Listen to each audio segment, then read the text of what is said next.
Thank you for attending our pre-proposal conference.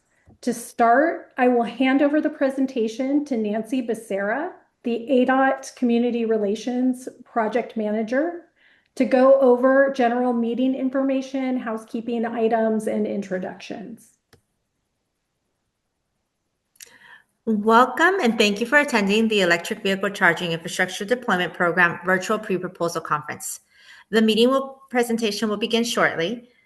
All participant microphones will be muted throughout the meeting presentation to avoid background noise. We invite you to complete a voluntary one-question survey to help us understand who attends our meetings and how ADOT can improve participation. The English survey link is azdot.gov/AZEV self-ID. You can also take the survey in Spanish, and the survey links have been put in the chat for your convenience. You can also scan the QR code with your smartphone, and it'll send you directly to the survey.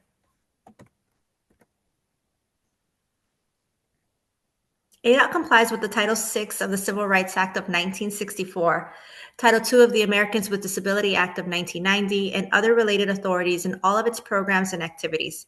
Any person who believes his or her Title VI or ADA rights have been violated may file a complaint by contacting ADOT External Civil Rights at 602-712-8946 or by email at civilrightsoffice@azdot.gov within 180 days of the alleged violation.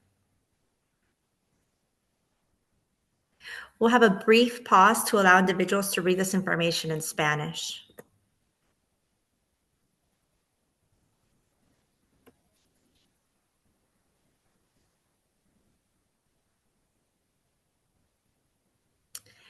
ADOT will make reasonable accommodations to ensure that individuals with disabilities have an equal opportunity to enjoy ADOT's programs, services, and activities. If you require an accommodation, please contact me at 623-695-7411 or ngbecerra@azdot.gov. Participants are currently muted. Our speakers will only turn on their audio and video when speaking to preserve bandwidth.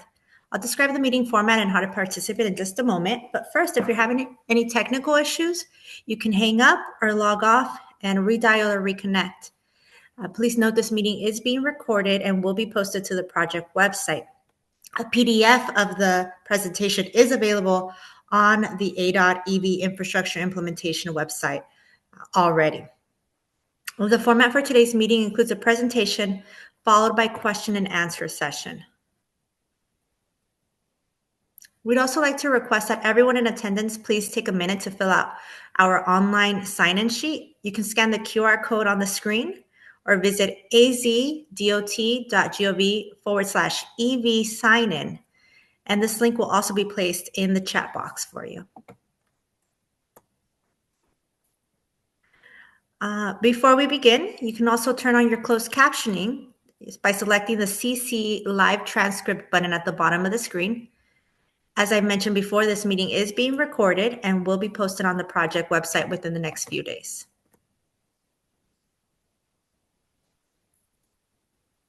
The goals of this meeting are to share information on the P3 procurement process and to answer questions we received from participants. Please use the Q&A function in Zoom to submit questions during the presentation, and we'll respond to those questions during the Q&A portion of the meeting. We'll also have an opportunity for participants joining by phone to ask their questions verbally. Now I'd like to introduce today's presenters. They're Emily Christ and Jesse Schreider. In addition to the presenters, we also have additional ADOT staff and consultant members to help with any Q&A questions. And now I'll pass it over to Jesse. Good morning. Thank you for the introduction, Nancy. I'm here to give some insight into why ADOT is holding this pre-proposal conference.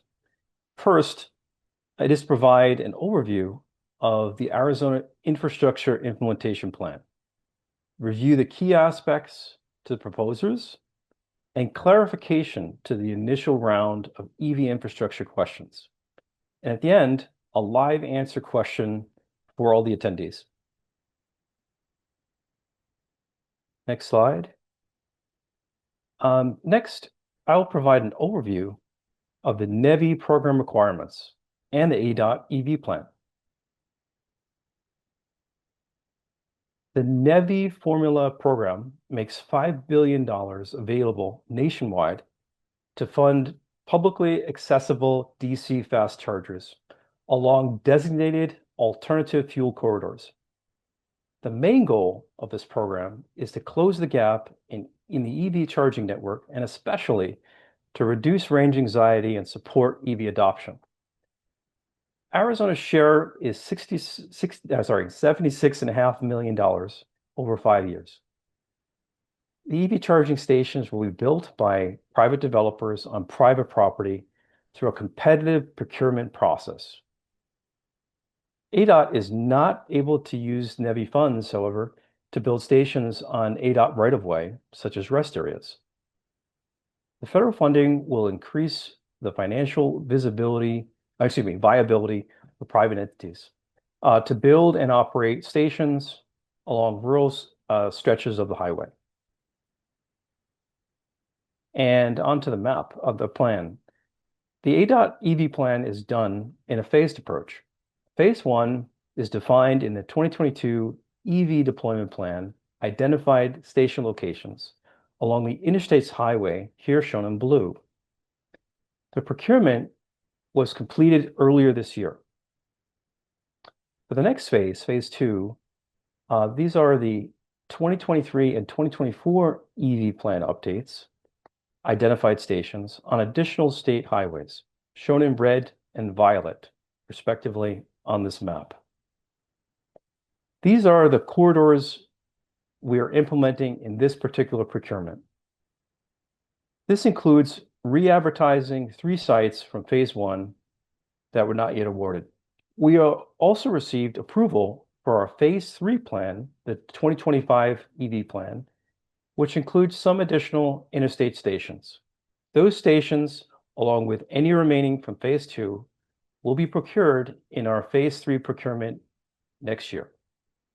The light blue highways shown as part of this plan are awaiting the nomination of the AFC corridors from the Federal Highway Administration.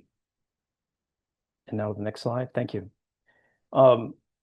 This public-private partnership, or P3, is a little different from the partnerships that ADOT normally does.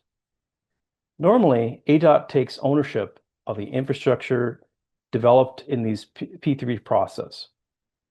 In this case, the EV charging stations will be privately owned, operated, constructed, and maintained. Up to 80% of the funding will be federal, and the remaining 20% will be provided by the private sector developer, meaning no state funding will be used to build or maintain these EV charging stations. The private sector operators will set the EV charging rate. The state won't receive any proceeds from these generated in revenue. And now on to the scope of work. ADOT is currently soliciting developers to implement phase 2 of the Arizona EV plan along state highway AFCs. We're looking for strong partners with experience and capabilities to design and build the NEVI compliant EV chargers meeting all the specifications in the 23 CFR Part 680 and ADOT's project agreement. This includes property, interest assurance, utility coordination, and permitting, in addition to hardware and software needs of the facility.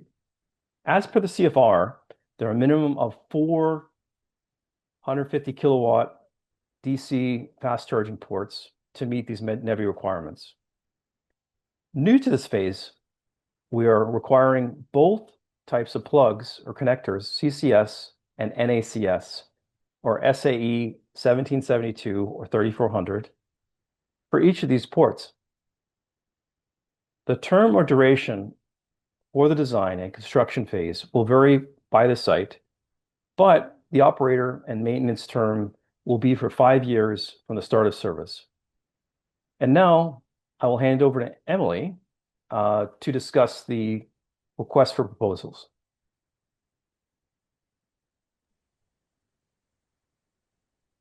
Thank you, Jesse. So we're going to dive into the request for proposals. So first off, project website.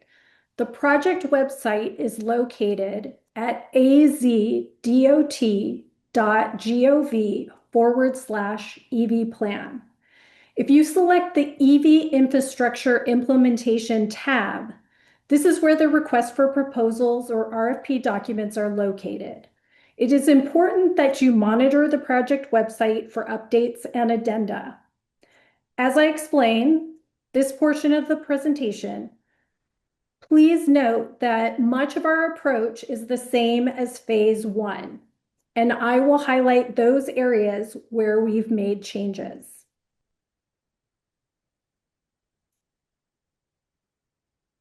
Communications protocols. Before releasing the RFP on October 17th, ADOT had an open door policy that allowed communication through a variety of channels. Because this is an active solicitation, it is important to follow the rules for contact described in section 1.5 and the standards of conduct and conflict of interest in section 1.6 of the instructions to proposers or ITP.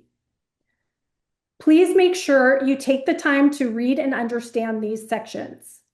Primarily, ITP and PA-related questions should be submitted via the submittal platform, also known as Answerata. See the ITP and website for sign-in instructions. Minor or general questions can be sent to the P3 office at p3office@azdot.gov. Proposers must not contact ADOT personnel or personnel of the companies listed on this slide about the phase two RFP.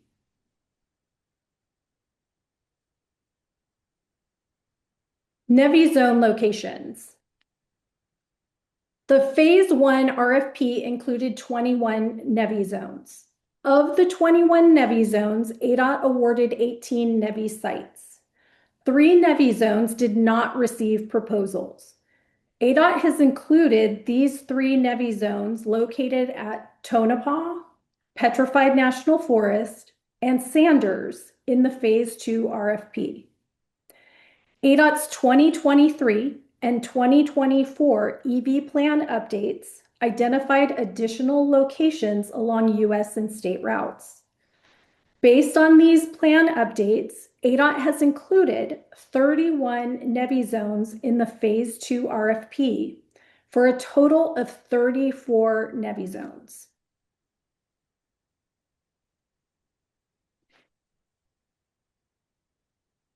ADOT is open to considering proposals that include sites outside but near the currently defined NEVI zones.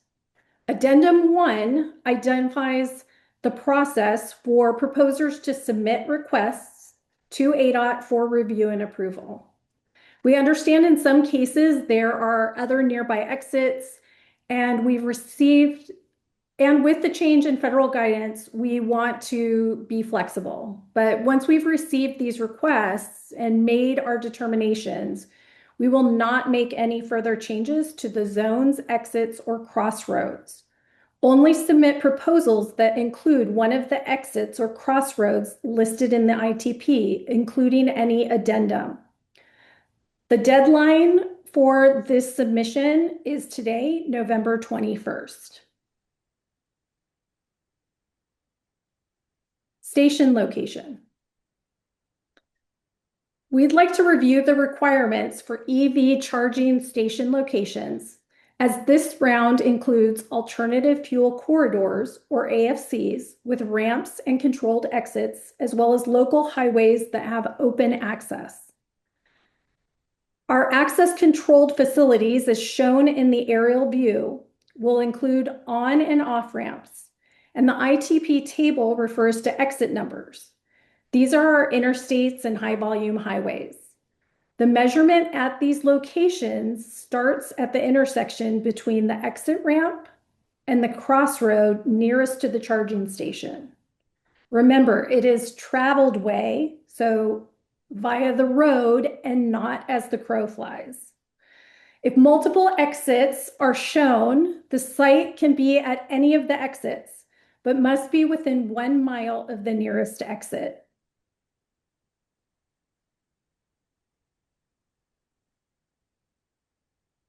New to this phase are state highways that do not have ramps or exits. Instead, they have stop signs, signals, etc., and you can access them from driveways, etc., throughout. There are 2 scenarios within these zones. Scenario 1 at the top are those zones where we identify the AFC state highway and a single intersecting road. For these zones, we are looking for sites that are within 1 mile via vehicle of the intersection or point. Scenario 2 at the bottom are those zones where we identified the AFC and 2 intersecting roads. For those zones, we are looking for sites located within 1 mile of the AFC at any point between the 2 intersecting roads.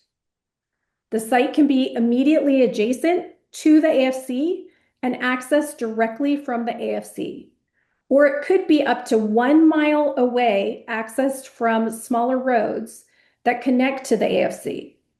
It could also be located within 1 mile of the intersection between the AFC and the start or finish intersecting road.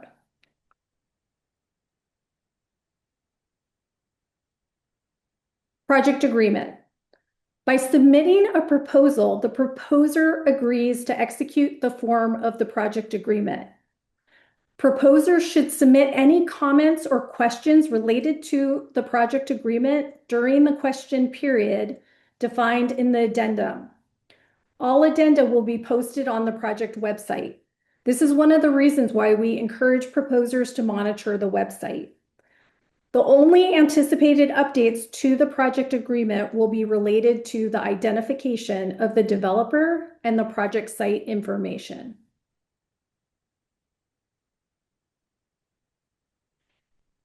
Utility coordination. So for utility coordination, ITP Form 3, proposers will fill out the first part of Form 3 and send it to the applicable utility company to fill out the second part of Form 3.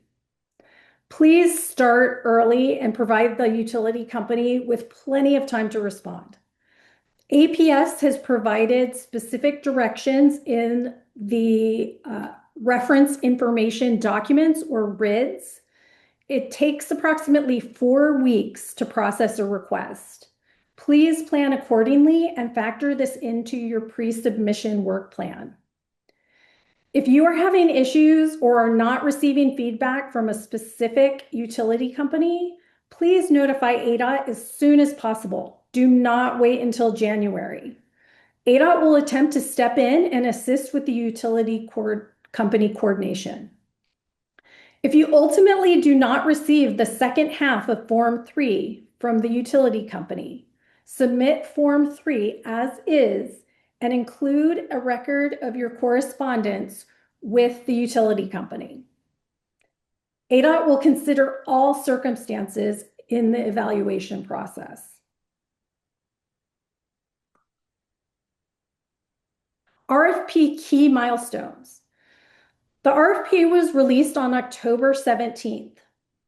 RFP Addendum 1 was released and written questions on the RFP were due on November 7th. The deadline for submissions of additional intersecting road suggestions and the pre-proposal conference are today, November 21st. Proposals are due January 16th at 2 p.m. Mountain Standard Time. Prior to the due date, there will be 3 additional dates that are not on this slide that are important to know. The release of RFP Addendum 2 on December 5th, the deadline for written questions on Addendum 2 on December 19th, and the release of the RFP Addendum 3 on January 2nd as needed. Your proposal must be submitted by January 16th, 2 p.m. Mountain Standard Time. It is important to give yourself enough time to upload the documents. Don't wait until the last minute. Computer issues often arise when we're trying to meet deadlines. ADOT anticipates that the notice of conditional award will be announced in May, and the project agreements will be executed in July. The last two items depend on the number of proposal ADOT receives and the ability of the conditional awardees to prepare the necessary documentation. ADOT has provided forms to guide proposers in providing consistent information across proposals, so we can evaluate proposals within each NEVI zone more efficiently and effectively. Responses that answer the questions being asked and are clear, concise, and complete are the best for evaluation purposes. Submittal proposer technical package. The next three slides discuss the three parts of the submittal: the proposer technical package, the NEVI zone site information package, and the NEVI zone pricing package. For the proposer technical package, submit one technical package per proposer or proposer team. Fill out information in the Microsoft Word versions of forms A through M. Create PDFs of each form and compile them into a single PDF for submittal. This submittal will need to be uploaded. We will provide more information about submission later in the presentation. For information on the proposer technical package requirements, see ITP Exhibit 2, ITP Exhibit 6, and the form instructions.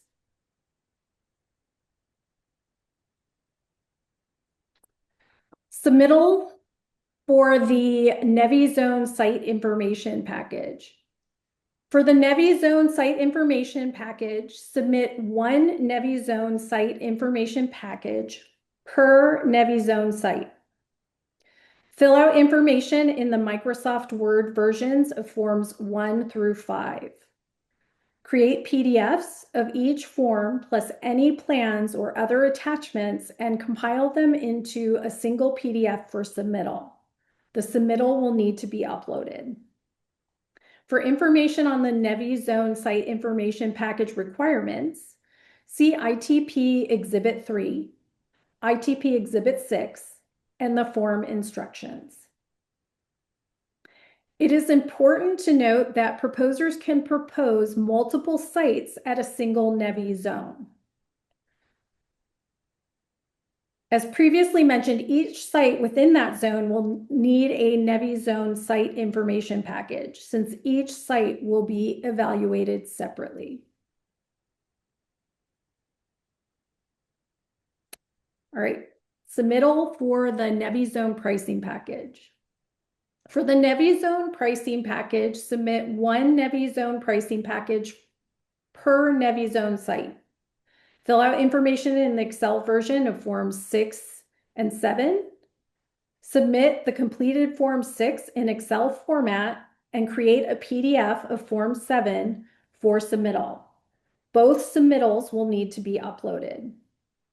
For information on the NEVI Zone Pricing Package requirements, see ITP Exhibit 4, ITP Exhibit 6, and the form instructions. One item to note is that the project payment cap or maximum federal reimbursement for most sites is the same at $800,000. But we have identified 7 zones with lower traffic volumes that have an increased cap of $900,000.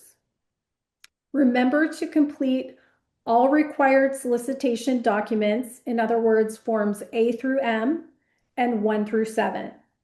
Scores are based on the written information contained within those submittals. It is important to make sure the forms have been filled out completely and uploaded successfully. Note that when you're pulling together documents to create a PDF, it is easy to skip or miss a form. Take the time to verify that the PDF submittals are complete and contain all the required forms.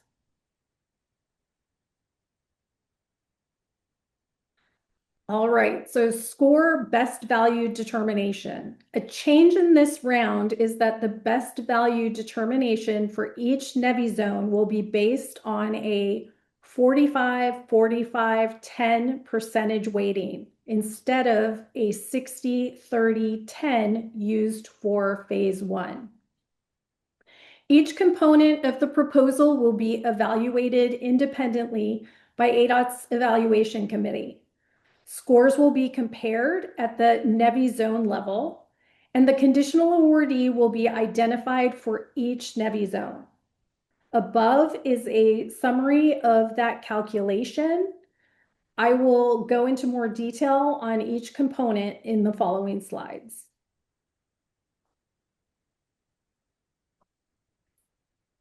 All right, proposer technical package. This slide shows the elements of the proposer technical package and the points associated with each of these elements. The total points for the proposer technical package are 1,000 points. Changes here were very minor, but we did eliminate the bonus point structure that was included in phase one. The proposer technical score is the proposer's total evaluation score multiplied by 0.045. We have provided an example of how this will be calculated.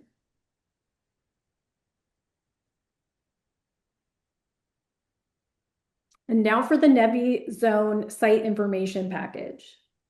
This slide shows the elements of the NEVI zone site information package and the points associated with each of those elements. The total points for the NEVI zone site information package are 1,000 points. In this round, the elements remain the same, but we did change the weighting of each element to reflect ADOT's priorities for the sites. The bonus structure for sites was also eliminated. The site information package score is the proposer's score divided by the highest site information package score for the NEVI zone multiplied by 45. We have provided an example of how this will be calculated.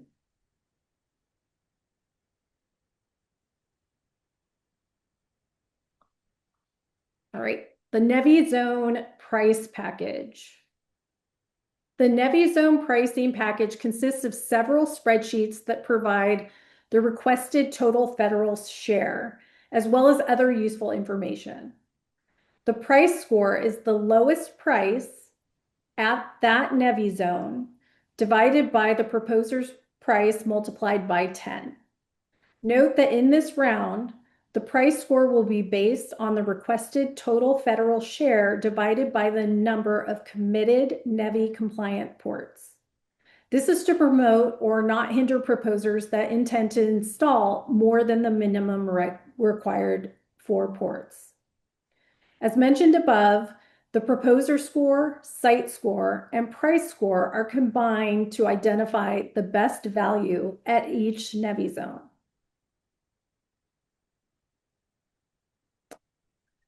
Submittal platform registration.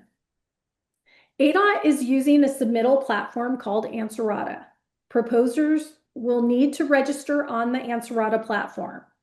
A link was posted on the project website and included in the ITP. PDF versions will continue to be posted on the project website.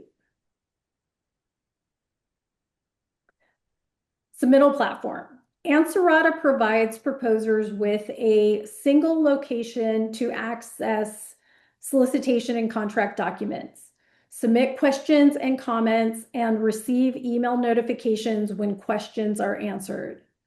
Proposers can submit the final proposer technical package and any NEVI zone packages in specific folders and manage submittal documents on the platform until the submittal due date. Questions and clarifications. Proposers were given an opportunity to submit written questions to ADOT. ADOT will provide written responses to those questions on Answerata and the project website. In the meantime, we wanted to share some information related to those responses during this meeting. I will go over that information now. All right, the first topic is confidential and proprietary details.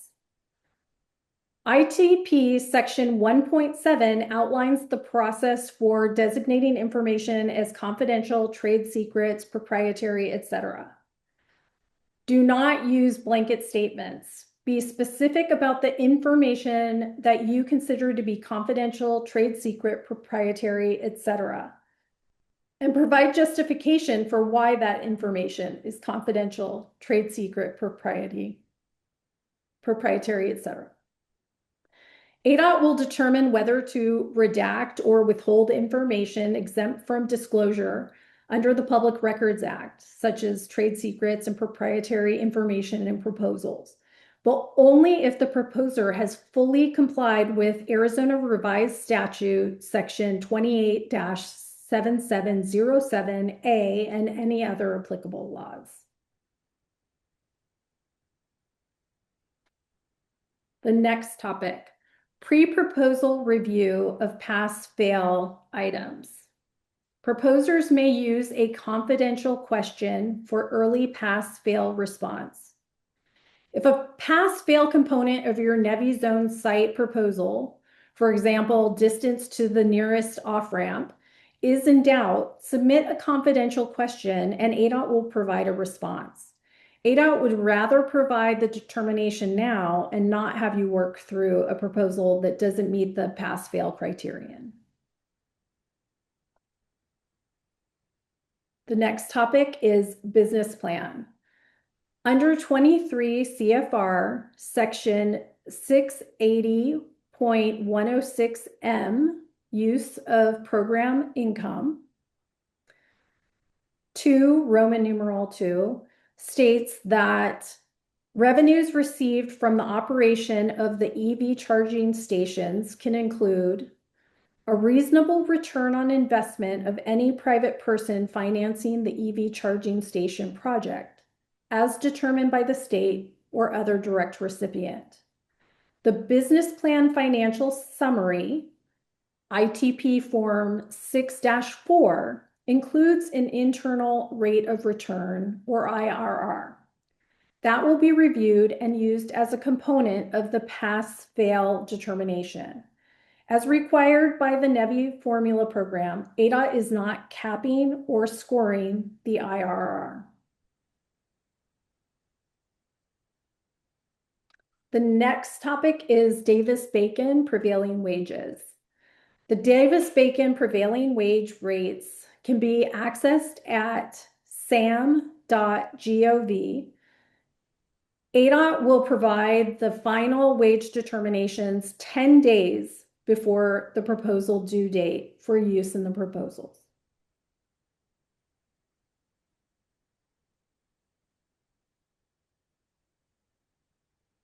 All right, next topic. So you are conditionally awarded a site, now what? So if we issue a conditional award to you, we want to quickly execute the project agreement or PA so we can start working on the projects.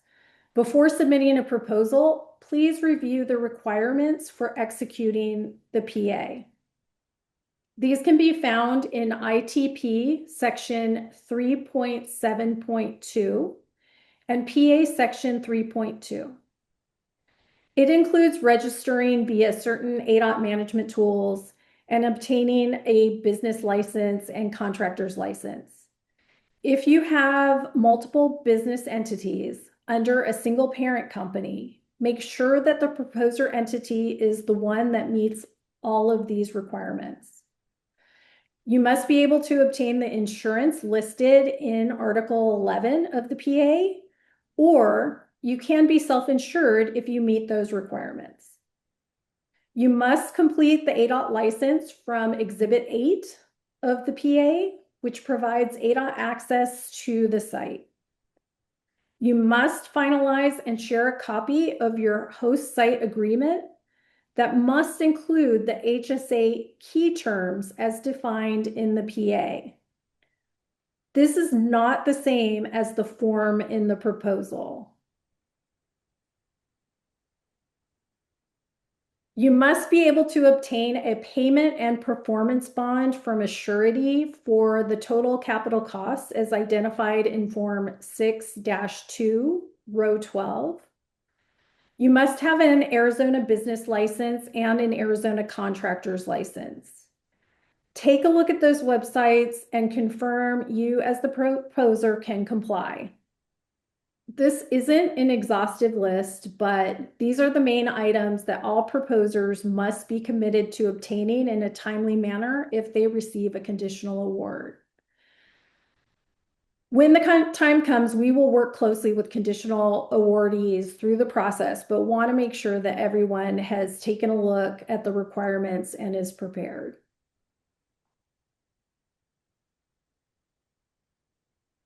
All right, next topic, host site agreement. One of the key items from the list on the previous slide is the site host agreement. ITP Form 4. Proposers must use attachment 1 or attachment 2 as applicable. ADOT wants to ensure there is a strong commitment from the site host and the proposer to move forward as proposed if awarded the contract. ADOT will select a proposer based on the site proposed and would like to avoid the possibility of needing to reprocure if that site is not available due to the lack of a site host agreement. Lease agreements, letters of intent, etc., may not include a similar commitment as to what is required in Form 4.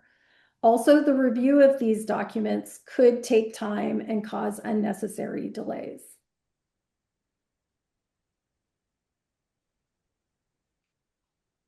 All right, the final topic. So we've executed the contract, but something has changed. So we understand that changes happen. It is your responsibility to do your due diligence before submitting the proposal, and if conditionally awarded, prior to executing the project agreement. We will work with you to evaluate any changes that may arise. We are limited on how extensive the change can be due to procurement rules and federal requirements. Once a project agreement is executed, we want to move efficiently through design and construction and provide Arizona motorists with the identified EV charging infrastructure. Abandoning a project at any point is a serious matter, and ADOT has assigned liquidated damages for this situation so that we can cover future procurement costs associated with re-advertisement of the NEVI zone. Again, we want to emphasize doing your due diligence and being ready to perform once the contract is executed is crucial. Now we're at the question and answer portion. I will now hand the presentation over to Nancy. We will now begin the question portion of the meeting. If you have any questions, please use the Q&A feature on your screen to submit your questions. Participants joining by phone can use *9 to raise your hand for a verbal question. To cover as many questions as possible, we may paraphrase or group some written questions with similar topics.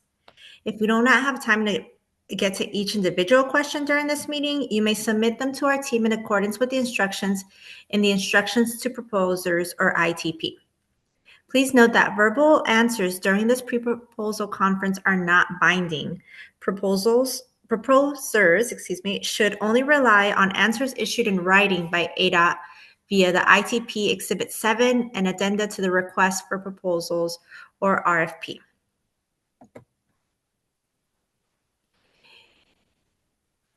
All right, our first question is, regarding the CCS and NACS requirement, can NACS connectors be retrofit? I think I can feel that question. Hopefully my microphone's working. Yes, so to be clear, what we're trying to do is have two plugs per port, which means that every vehicle that pulls up to a space can either have CCS or an ACS. Um, I I can say that there are now UL certified adapters that have to be worked out with permitting. That could be an option. But what's most important is that the vehicle has the opportunity to either charge with a CCS or an ACS.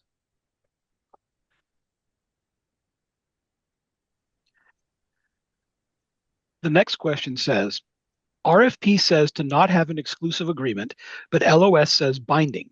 ITP Form 4 states, any arrangements with host site owners must be on a non-exclusive basis and must not prevent other proposers from agreeing arrangements with host site owners. However, Attachment 2, Host Site Owner Letter of Intent, incorporates binding language. Will ADOT accept an altered letter of intent that removes the binding language from the provided letter? So we will take that under consideration and go back and check. But as you mentioned, um, at this stage, it is uh, non-exclusive, not binding, um, until after an award has been made. So we'll take a look. Is heavy-duty truck charging eligible for this round of NEVI funding? If I can feel that. So the answer is no. This is meant for 150 kilowatt light duty charging. And we're following the original NEVI guidelines in that regard. Can you confirm only the attachment 2 of Form 4 is required if the proposer is not the site host owner?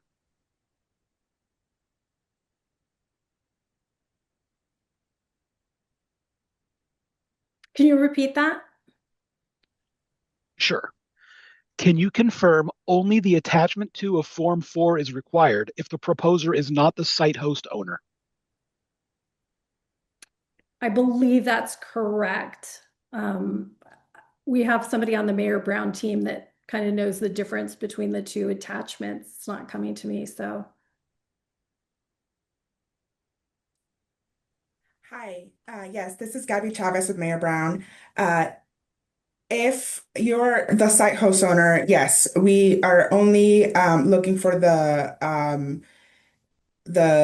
part of Form 2 that states that the other attachments that relate to the owner of a leased site are not applicable. Thank you.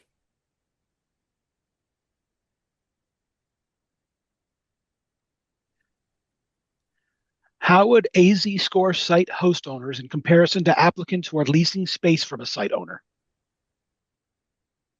So this is a question that we previously received and will be responding to. So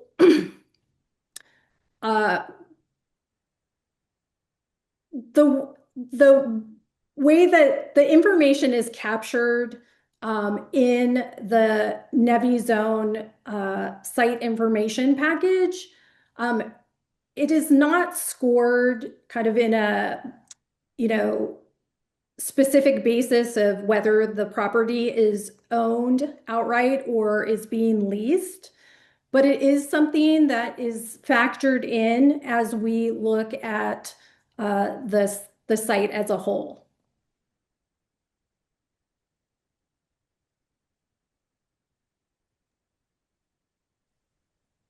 How much time will developers have to bring awarded sites online? Is ADOT interested in reviewing developers' plans to energize sites in a timely manner, even where the utility needs years to upgrade power as part of the review and selection criteria?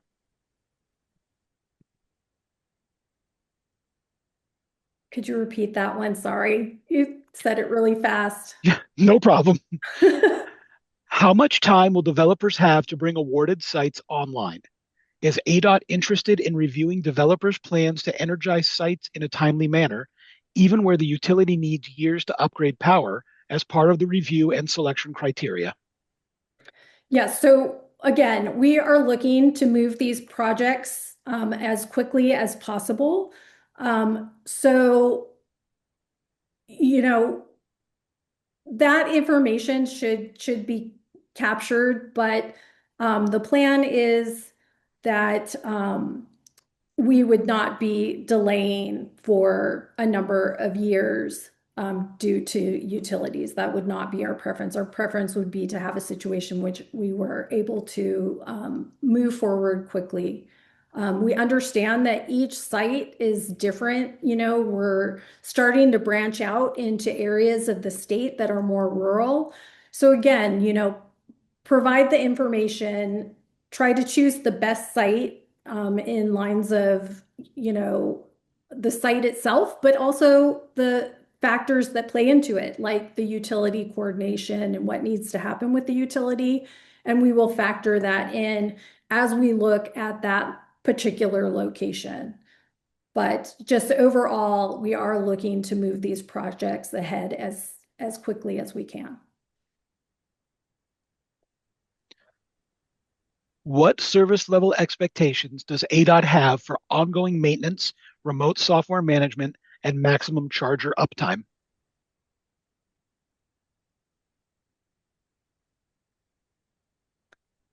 So again, a lot of the information is included not only in the ITP, but also the project agreement. So we are looking to stick to the NEVI standards that are in place.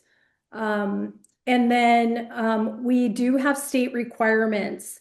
There is an exhibit that is located in the PA agreement or the project agreement that outlines all of those. So you can see what those are. And again, when it comes to data and reporting, again, we are sticking very closely to the NEVI requirements. If a contract is executed and then canceled, what is the liquidated damages for that? 50,000? So again, you can take a look at the project agreement. That information is in there.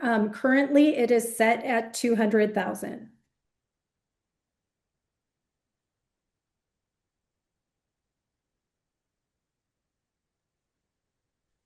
That was our last current question, so we do not currently have any questions in the queue.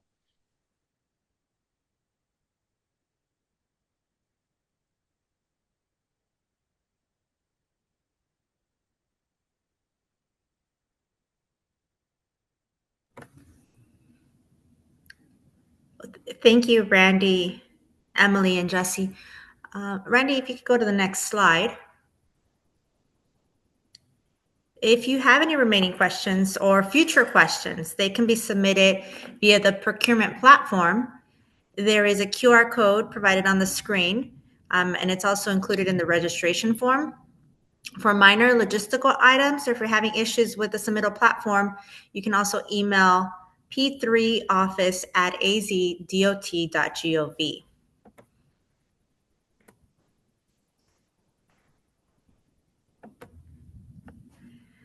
Thank you again for taking the time to participate in the pre-proposal conference. If you haven't already, please fill out our sign-in sheet using the QR code on the screen or the link in the chat, and have a great rest of the day.